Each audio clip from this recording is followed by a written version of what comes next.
Kan verme yerinde kan çekeyim.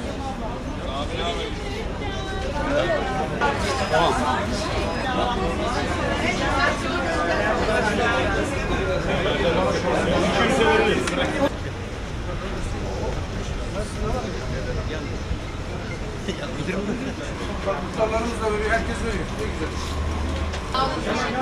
Sizinkiye böyle yatak özellikle şey.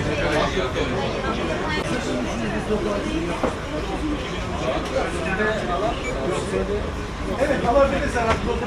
Sayın Kaymakam, ceketinizi çıkartın isterseniz. Biraz tansiyon. Yok arası. Kaç ayda bir veriyor? Bir kere onu soralım. 3 ay geçti. 3 ay geçti. Bir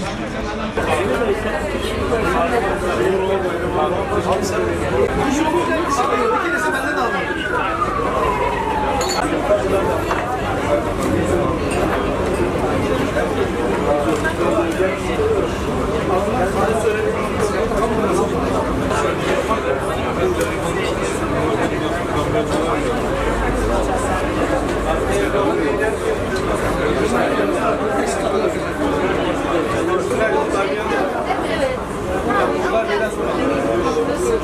Kaymakamlığımız koordinesinde muhtarlarımız, belediyemizle birlikte Kızılay'ımızda böyle bir kamp kampanyası düzenledik.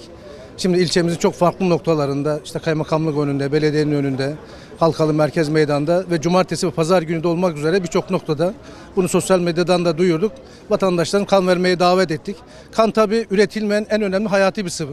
Burada verilen bir kan belki tanımadığımız, bilmediğimiz bir insanın hayatına dokunacak, onu hayata bağlayacak. O nedenle bu işi organize eden Kızılay'ın kan kampanyasındaki o depoların doldurulması, bankaların doldurulması çok önemli, çok kıymetli. Kızılay tabii sadece kan toplamıyor. Bunun yanında afet dönemlerinde bütün ihtiyaç sahiplerine afetle ilgili tüm yardım ve kurtarma faaliyetlerinde, lojistikte her şeyde görev alıyor. Şu son dönemde yaşanan hadiseleri de gördükten sonra Kızılay'ın ne kadar önemli bir kurum olduğunu, hepimizin sahip çıkması gerektiğini daha da iyi bir anlaşıldı. Bu nedenle vatandaşlarımızı, hemşerilerimizi kan vermeye davet ediyoruz. Burada gelsinler, kan versinler.